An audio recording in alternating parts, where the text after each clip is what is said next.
Bismillahirrahmanirrahim. Assalamualaikum warahmatullahi wabarakatuh. Selamat pagi, salam sejahtera.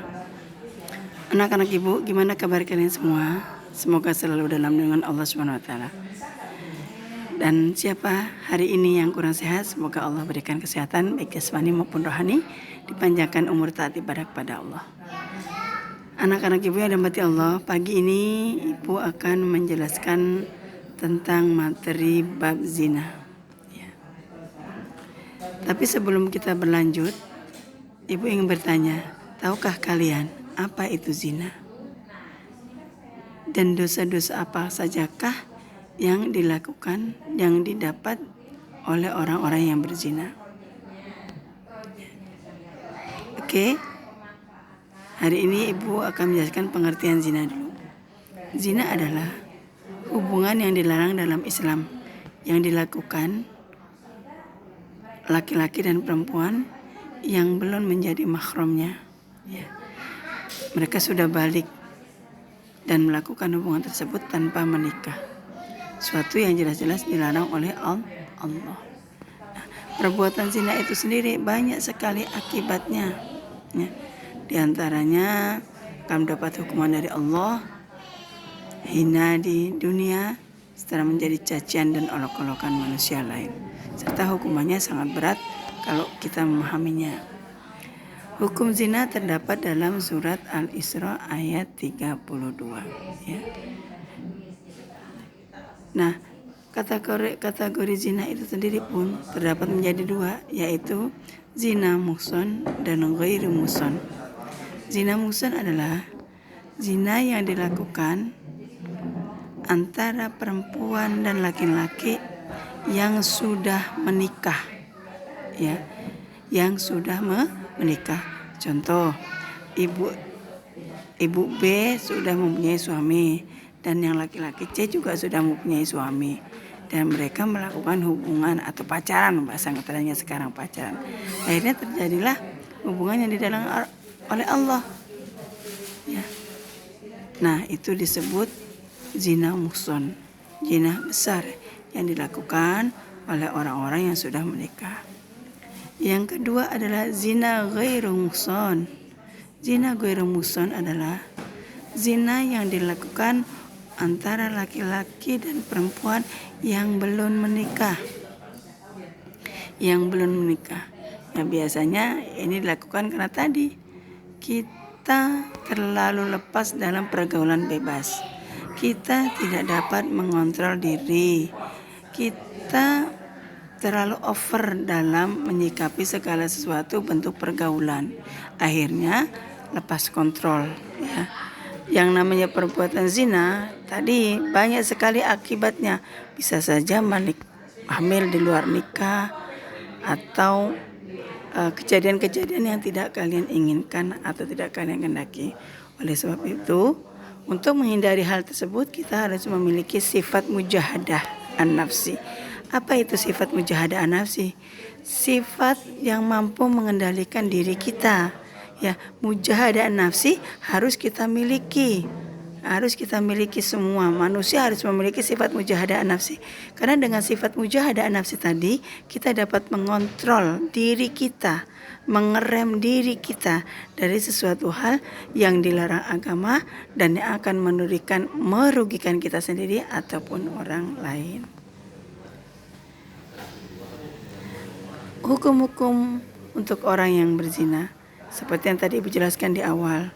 Zina muhsan, hukumnya adalah salah satu di dunia diasingkan, kemudian dirajam atau dilempari batu, badannya dikubur dulu setengah kepala kelihatan, kemudian dilempari batu hingga atau sampai meninggal dunia. Dan kita melihatnya tidak boleh berbelas kasihan, karena memang itu sudah ketentuan yang Allah perintahkan dalam Al-Quran.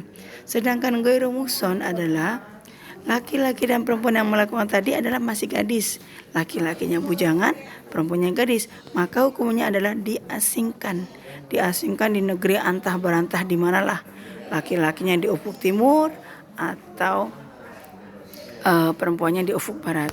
Artinya mereka dipisahkan dalam jarak tertentu dalam waktu tertentu, sampai batasan waktu yang telah ditetapkan sesuai dengan aturan dalam Islam, bisa setahun, 2 tahun, sampai mereka menyadari perbuatan mereka dan mereka menjadikan diri mereka termasuk orang-orang yang taubatan nasuha.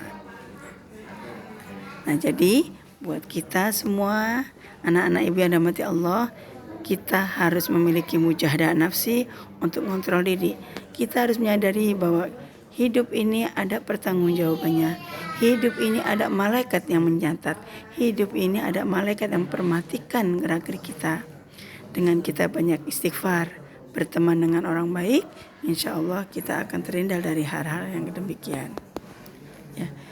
Kiat-kiat untuk menjauhi zina, diantaranya bergaul yang sehat. Ya, bergaul yang sehat itu gimana? Contoh, bertemanlah orang yang ada di masjid, atau kita lebih banyak melakukan kegiatan-kegiatan positif, membaca Al-Quran, tadabbur alam, atau pergi ke perpustakaan. Ya, melihat-lihat sejarah, membaca sejarah para nabi, membuka kitab kita yang berkaitan dengan keilmuan kalian, baik itu kelas 10, 11, atau 12, itu bisa kalian pelajari. Ya, karena yang namanya ilmu tidak hanya dari buku paket yang kamu pelajari, bisa dari mana kamu dapatkan, baik itu literasi yang ada di perpustakaan. Dan kita ingat, harus memanfaatkan waktu kita, umur kita, ilmu kita ke dalam hal yang berguna. Ya. Yang kedua, menjaga aurat. Nah, ini penting banget nih. Ya, menjaga aurat. Di antara menjaga aurat adalah batasan laki-laki dan perempuan itu perut dan lutut. Ya, sedangkan batasan wanita adalah seluruh organ tubuh kecuali muka dan telapak tangan. Nah, bisa kalian bayangkan tuh, kalau terjadi pemerkosaan di jalan atau di mana, akibatnya siapa? Karena mungkin salah satunya tadi, perempuan yang tidak bisa menjaga auratnya. Ketika ada mata laki-laki yang jahat, pasti mereka ngelihat tergiur. Akhirnya mereka melakukan tindakan yang dilarang agama. Terjadilah suatu hal yang tidak diinginkan di jalanan atau tempat gelap atau lain-lainnya. Intinya kita harus mampu menutup aurat kita, menjaga diri kita dari hal-hal yang tidak kita inginkan. Yang ketiga, menjaga pandangan. Menjaga pandangan tuh ya, banyak banget tuh lagu-lagu yang menceritakan tentang pandangannya, akhirnya menjerumus pada ketidakbaikan ya.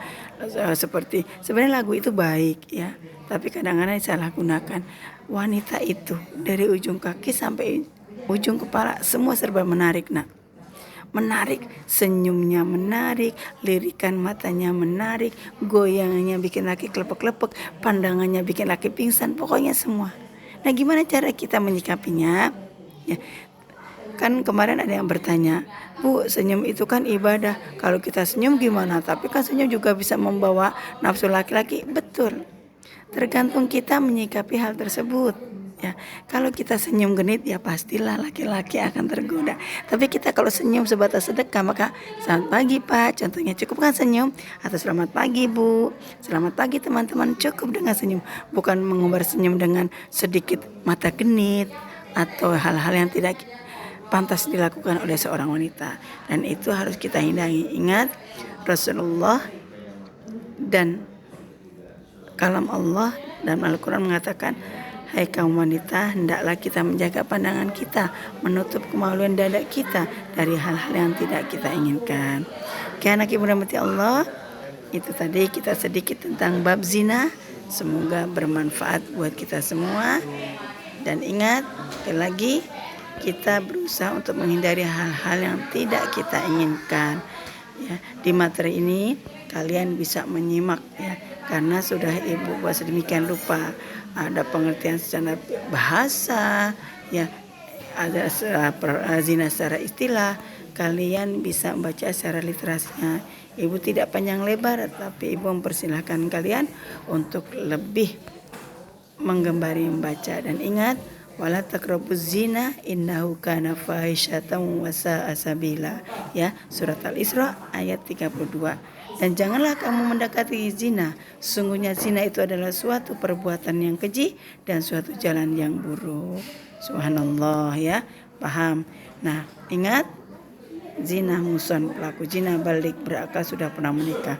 Sedangkan zina ghairu muson tadi ya, pelakunya zina, balik, berakal, dan belum pernah menikah. Oke, terima kasih amak ibu. Kita lanjutkan yang pertemuan yang akan datang. Assalamualaikum warahmatullahi wabarakatuh.